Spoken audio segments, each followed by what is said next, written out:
I want to ask is what it looks like to be a responsible meat eater.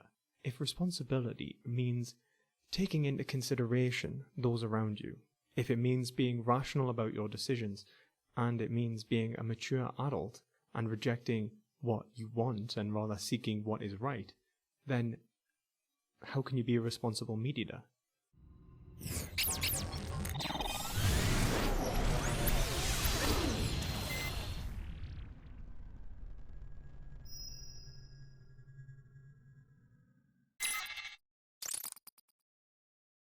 Hello everyone, and welcome to another episode of Perspective Philosophy, where we try to better our perceptions of the world through philosophical discussion. So today's episode will be a response to this morning's interview with Joey Carbstrong and Rachel Carey on whether Veganuary has gone too far. Veganuary, okay? So yeah, that's when people pledge, don't they, to go vegan for this month. It's a bit of a taster of veganism. But a lot of people are asking the question, has Veganuary gone a bit too far? Is it time we started sticking up for the meat industry? It's so strange to hear someone say, stick up for the meat industry, when the meat industry itself persecutes others. It's not as if we are sticking up for the slaughterhouse workers who face debilitating health conditions in the meat industry.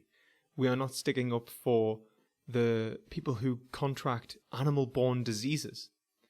We are sticking up for the corporations and those who profit from meat and dairy consumption. Well, we're joined this morning by vegan activist Joey Armstrong, alongside proud meat eater Rachel Carey. I think there's also something very strange about saying proud meat eater.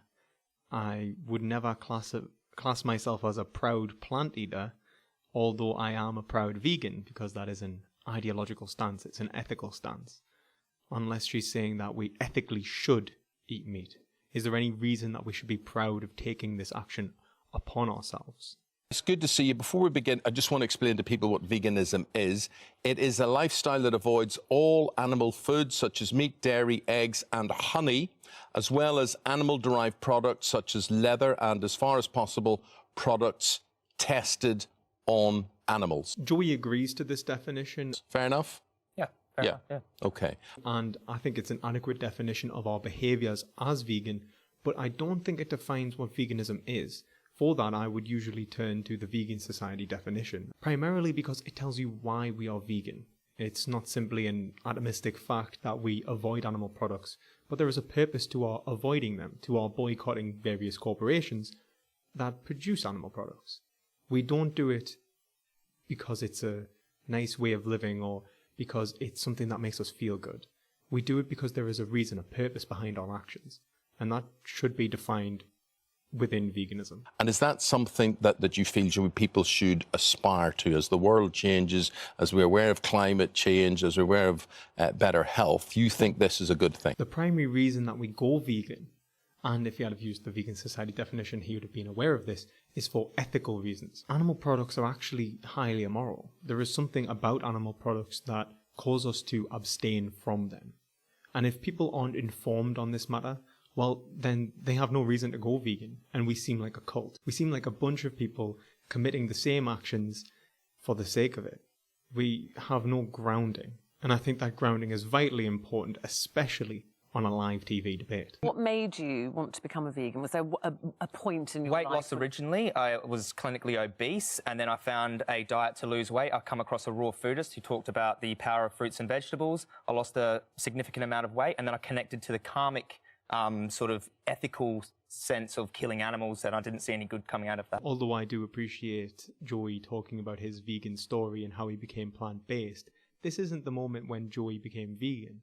The moment Joey became vegan was when he associated himself with the ethics of animal liberation, when he seen that animals are objectively valuable and sought to liberate them, to emancipate them from their suffering. That is what veganism is about, and that's what made Joey vegan. And I think that it would have helped if Joey had led with that. Not to say that he did a bad job, but that to keep in mind that the average viewer needs to associate animal rights and animal ethics with the consumption of meat and dairy. Joey, it's interesting that twice as many women do it as men.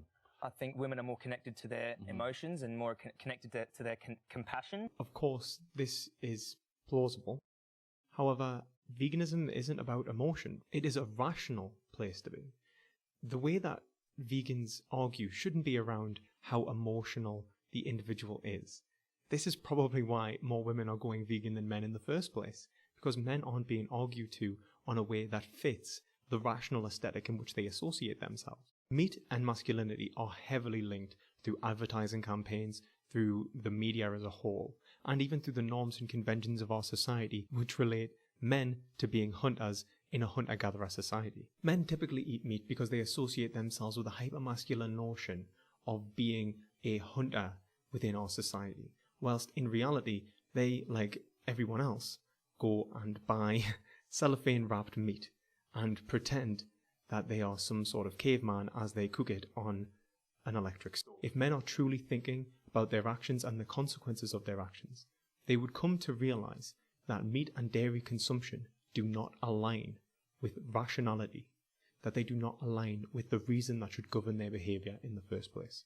Say twice as many women, that doesn't mean all women, including the one beside you here, who we're now going to talk to, and this is Rachel. Rachel, what's your view on veganism or veganuary? Well, I have nothing against anyone's personal choice, how they choose to manage their health or, you know, what they choose to eat, basically. But I also feel like I have the right to choose as well what's best for me. You do have the right to choose what is best for you, Rachel, and the reality is what is best for you is what is most rational, and it is irrational to eat meat and dairy, not simply for your health, in which it's correlated with cancers and heart disease, but also for what would be considered ethically rational, what would be considered the well-being of us all. Meat and dairy propagate unethical, unjustifiable behaviours, and unless you're willing to say otherwise, then the consumption of these products is unjustifiable.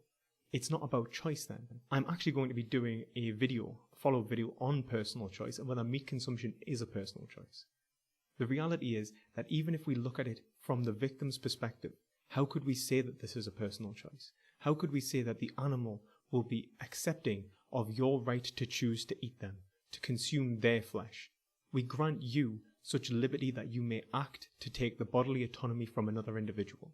This is by definition irrational. Next, Rachel says that she's been a vegetarian in the past for, I think it was 6 to 8 years. It didn't work out for me for health reasons. I became really quite anemic and quite poorly when I was little. Something worth noting on anemia is that it's actually the most common mineral deficiency and is not more prevalent in vegans. However, it is more prevalent in women because they have periods. Now, what I would recommend anyone who is facing anemia on any diet is simply to consume more iron. Another thing worth noting is that iron in plants and supplements cannot be overconsumed, as your body's regulatory mechanism will remove excess iron before it is absorbed. However, heme iron absorbs into the bloodstream and causes increased calcification of cholesterol, leading to heart disease. Well, that's just an anecdote. I had a really low immune system. That's an anecdote. We have the Academy of Nutrition and Dietetics, one of the most credible organisations on health on earth, and they say that a vegan diet can be healthy for all stages of life. Joey is right in saying that it's all anecdotal.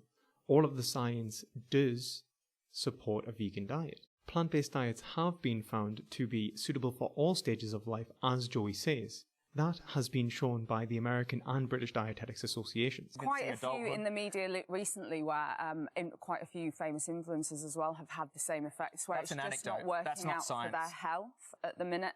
So they've actually changed back to a meat-based diet.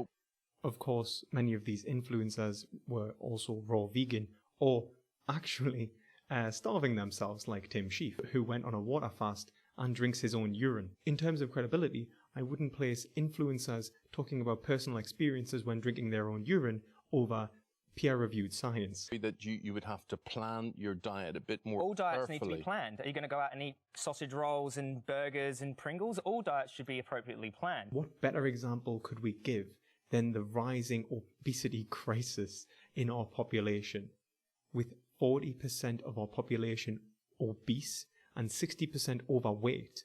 None of us plan our diets. That is the issue. Or at least 40 to 60% of us are not planning our diets. The reality is all diets do need to be planned. Most people consume meat, dairy and eggs and are not only obese, but then face chronic diseases caused by the consumption of products within meat and dairy. For example, saturated fat, cholesterol, heme iron, all of these contributing to atherosclerosis, our number one killer. Now, your solution, I think, is for the 66 million people in the UK to go out and hunt wild game. Absolutely not. That's So what is not your my solution? I don't have one solution. There's not Well, we one do. size. We There's do. not one size fits all. So she says not one size fits all when it comes to solving our dietary problems. The reality is one size should fit all for the most part, because nutrition is a science. It is a natural science, in fact. It is based upon empirically verifiable data. We can look to nutritional organizations and see peer-reviewed science on how the human body functions. The way my cells function and the way your cells function is pretty much the same because we are human. We are part of the same species, we are mammals, we are a plethora of similarities between us. There is only a 3% genetic difference within humanity, and yet you're claiming that there is such a variety of a difference that we require different diets, that we are almost, that one person may be a carnivore and one person a herbivore. When was the last time you would say this about a lion? Where you go, oh no, wait a minute, that's a herbivorous lion. It doesn't make any sense. This only proves how ignorant to the subject you actually are. Of course, there are dietary differences such as allergies, but these can be accommodated with any diet. No matter if you have a nut allergy, whether you eat meat or not, you aren't going to eat nuts. But one of the most common allergies is actually lactose found in dairy, so it can be eliminated. If you can't eat gluten, don't eat gluten. The reality is, if you have a dietary restriction, then you just need to plan your diet appropriately. My view is that there should be a balance. There should never be an extreme of one. Wouldn't encourage everyone to eat meat, and I certainly wouldn't encourage everyone to eat plants. Why not? I think there are, I'm a chartered environmentalist, and I know that there are environmental impacts against both of the extremes. I believe in balance. She says balance a lot, which I typically associate with people who have no idea what they're talking about. This everything in moderation mentality seems to be more apt for old wives' tales than for science. We wouldn't eat arsenic in moderation. We don't recommend cocaine in moderation. The reality is that some things should be avoided altogether, and animal products are one of them. And if we're talking ethics, well, we wouldn't have child abuse-free Mondays or rape-free Thursdays. The reality is, if an action is highly unethical, we would seek to avoid that and eliminate that from our society as a whole. I believe in people having choice, but I also totally agree with your views on animal welfare. Are you opposed to animal agriculture, conventional animal agriculture as it stands? I am opposed to factory farming, and I am opposed to poor animal welfare standards. So to clarify, Joey's not a welfarist, but in terms of animal welfare, you couldn't possibly agree with him because then you'd be a vegan.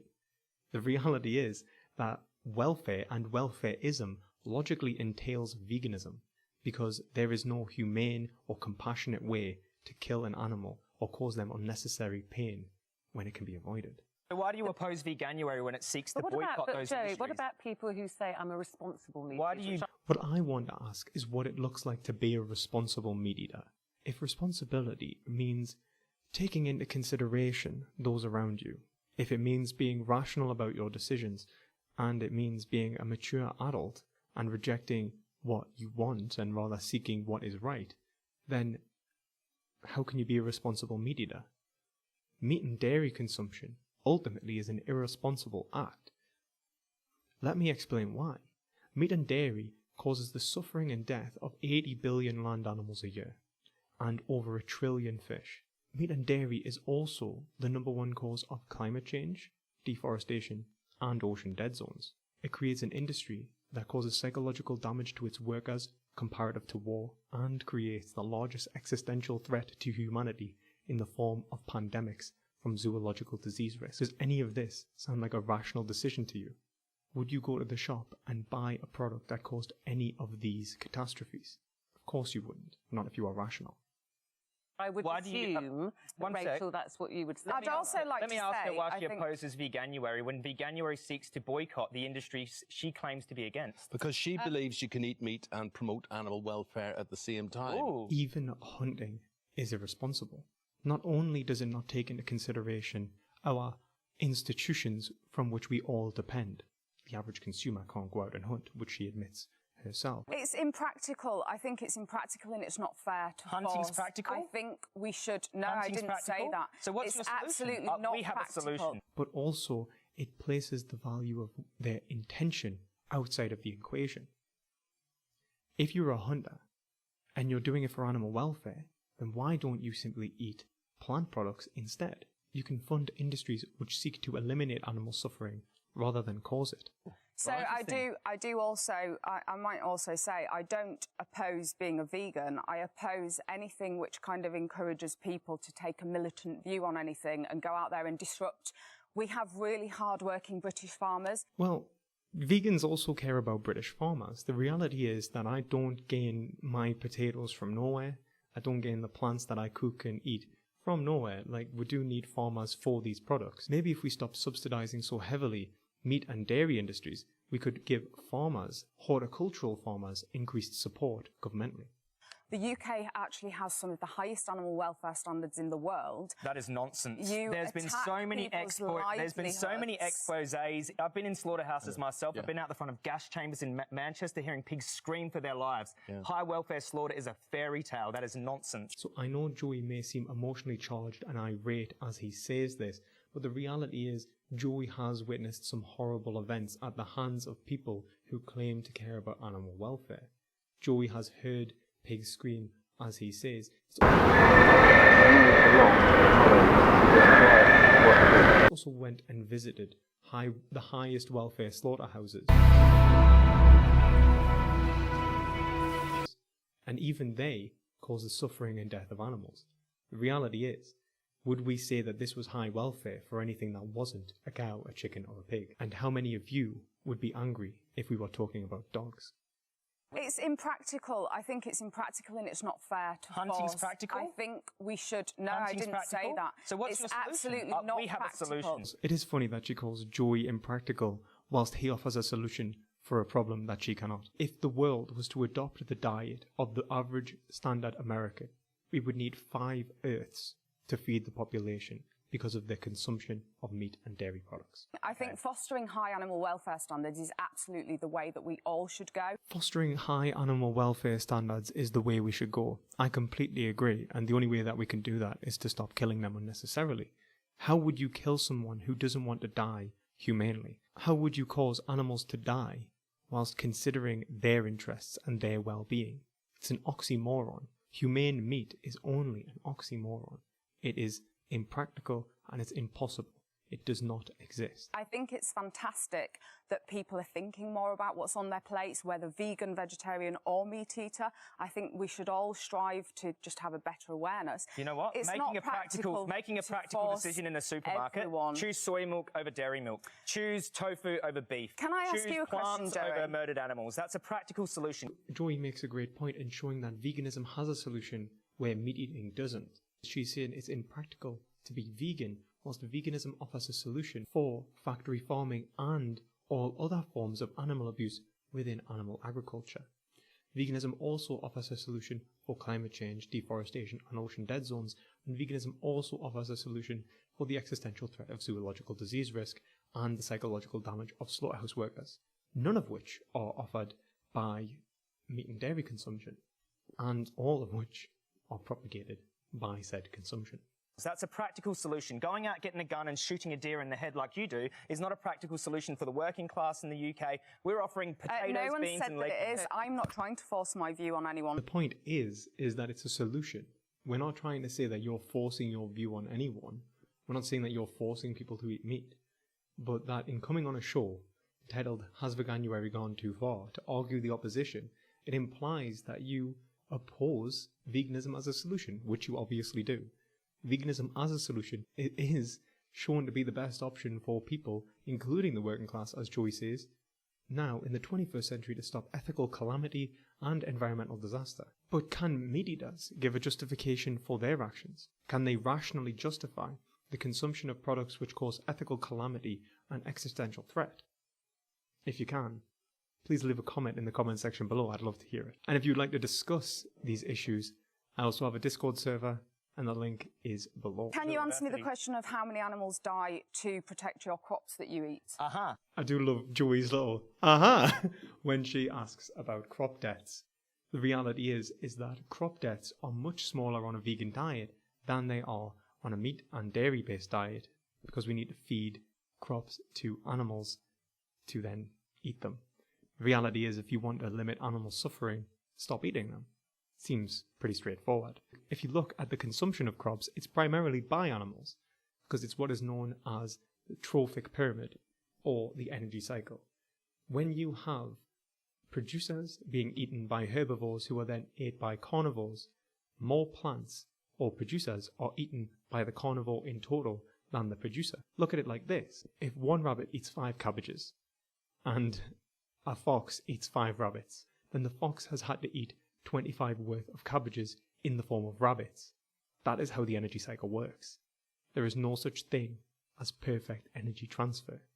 Pretty sure we learned this in either year 8 or year 10 in Britain. So if you think about it, when you eat an animal, you don't just eat one animal. You eat all of the plants that animal is eating, and you are responsible for all of the deaths that have occurred to produce those plants. So if you want to reduce crop death and death, then consider a plant-based diet. Or how many animals die? How many animals die, and how much biodiversity dies? Let me answer you. When we clear rainforests to grow your crops. Most of the crops are fed to animals in animal agriculture. The primary cause of deforestation is animal agriculture. So we clear rainforest to produce soy to feed cows. The reality is, if we were to provide the ruminants we eat with grass to consume, as their natural diet would intend, we wouldn't have enough land mass to feed them to meat and dairy consumption. We would not have enough room on the planet to meet how many animals we actually consume already. So your solution is not only impracticable, it's impossible. The majority of cropland is fed to animals in animal agriculture. I've never seen a cow eating an avocado or a they eat jackfruit. hay? Not all vegans eat avocado or jackfruit, but even if that was the case, it's a straw man. You've set up an argument that Joey didn't make. Joey's talking about soy, which is primarily eaten by livestock. So why don't you address the fact that livestock and animal agriculture consumes most of the grains and soy on the planet?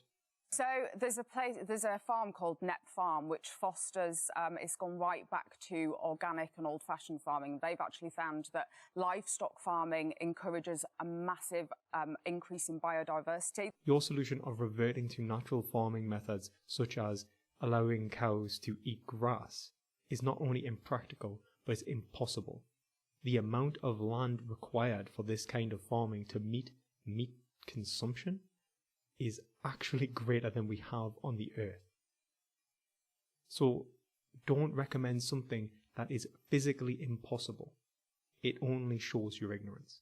They've actually brought animals which were extinct The number one cause of in that species geographical extinction is animal area. agriculture. So let's look at what animals may have been brought back from the brink of extinction because of the introduction of ruminants. And let's look at how many animals are being made extinct because of the introduction of ruminants. It is predicted that the oceans, the largest biomass on Earth, will be dead by 2048 because of industries such as animal agriculture. The Amazon rainforest is being burnt down to provide room for crops so that animals can eat those crops. One of the largest habitats on the planet, housing millions of unique species, is being burnt down as to provide land for animal agriculture.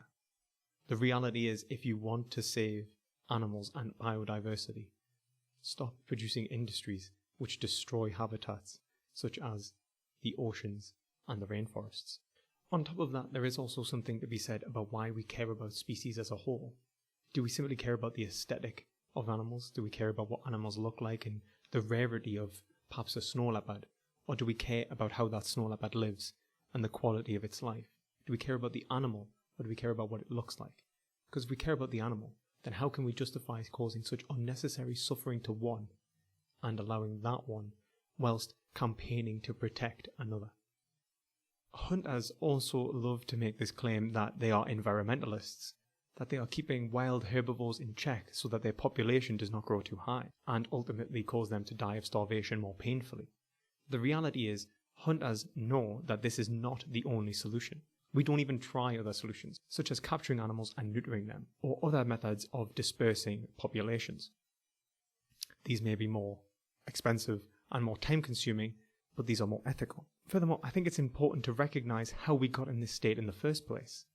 Why are wild animals becoming overpopulated? The primary cause is because we have hunted their natural predators to extinction. Hunting has created a problem with sustainability, and now apparently hunting is the method we will use to be sustainable. It seems all the more convenient for those who enjoy hunting. So the reality is, to point the finger at vegans and claim that they are what are causing the production of soy and therefore deforestation and crop deaths is again a straw man.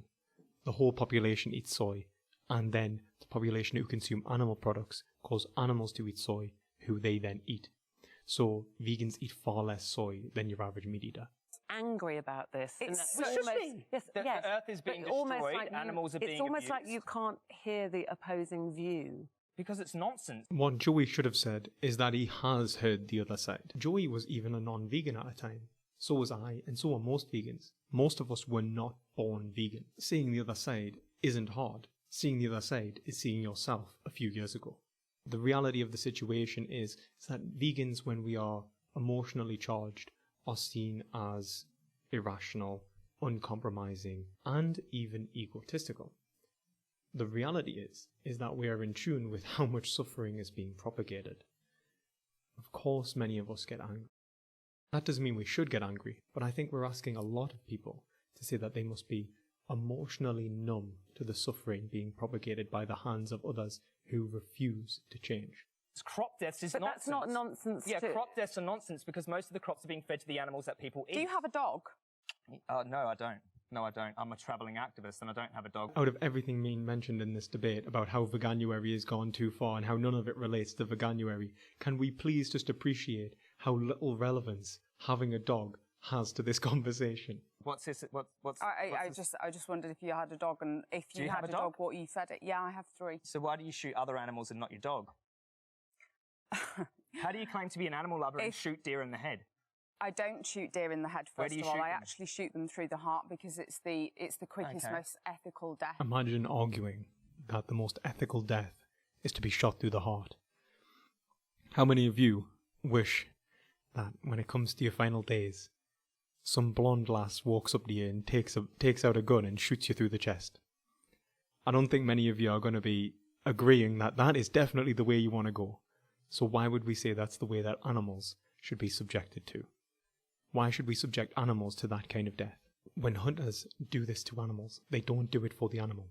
They do it for themselves. Have you ever sat with a wildlife biologist and discussed the effect that it would have on the environment if we just left animals to? Most of us don't have access to wildlife biologists, but what we do have access to is the recommendations of the United Nations and Oxford researchers, who both recommend that a vegan diet would be our #1 way of fighting climate change. Number We've one always cause of been ocean part dead of the zones, food chain. deforestation, water use, land use is animal agriculture by far. Nothing comes So close. do The you science is understand very what would clear. happen to a woodland and the ecology in that woodland and the biodiversity if we just left deer unmanaged If we to stopped run free? deforesting land to feed animals grain, the biodiversity would return. You do Would realise- we have to deforestate to feed humans then? We've already got enough farmland. Like I said, if we all adopted a vegan diet, we could reduce our farmland by 75%. That's Oxford University saying that.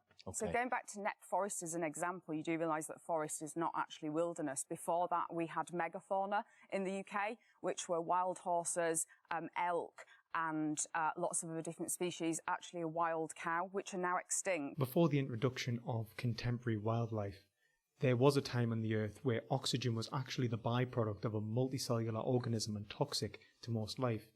Now, this may seem irrelevant, but so was Rachel's point, so I thought if we're just spouting out facts of how things used to be, why not talk about 200 million years ago? I mean, there's no real difference, is there? What we should talk about is what we can do now. Ethics is about the behaviours that we can commit now and not about how things used to be. It would be great if we could go through and undo all of the hunting which destroyed all of the natural predators which kept the populations in check. But we can't do that, as Rachel will tell you. Just as we can't undo all of the damage that has been done to the natural wilderness of the UK through creating even more damage to the global habitats that support ecosystems of millions and millions of animals worldwide. But if you're a What's that got wildlife to do with lover and an opposing animal lover, Veganuary? surely you would support biodiversity. I actually do support the resurrection of this extinct cow. If we can, I think we should try and clone this extinct cow. I don't understand what she's trying to support here, because the reality is that she said that there was a wild animal that no longer exists that created an ecosystem which was sustainable, and that included natural predators which would hunt this animal and create a stable ecosystem.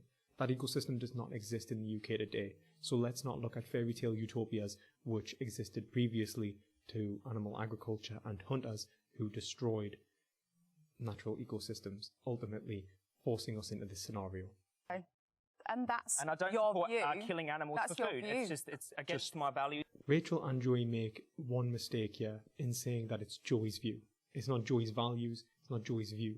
It's an objective moral reality that animal agriculture is wrong. It is unethical. It does not consider the lives of billions of animals worldwide. Animals are not being considered with equal moral consideration. Just finally and briefly, if anyone in this Veganuary feels they'd like to give this a go, but they don't want to totally convert, Yeah. what are the small steps? What are the initial things that you would recommend people to do? A practical solution for the whole population here in the UK is to choose soya milk or rice milk or oat milk over the dairy milk, or to choose plant foods which are healthier for you, cheaper in the supermarket for legumes and grains and beans and vegetables, and just make decisions in the supermarket when you go to buy, your meat and dairy. If you are wanting to make small changes on the path towards becoming vegan, I recommend checking out Challenge 22. They offer vegan mentors who will help you convert your lifestyle to a vegan lifestyle and support you in your transition.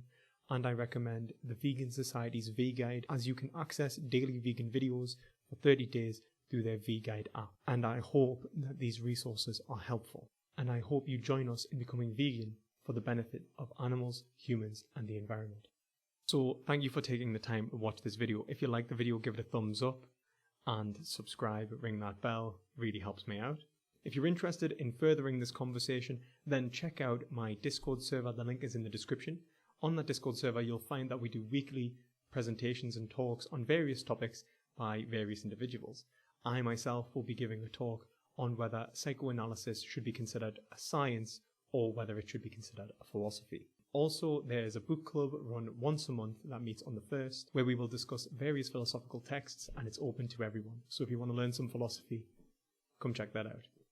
Thank you all for watching, and as always, try to gain some perspective.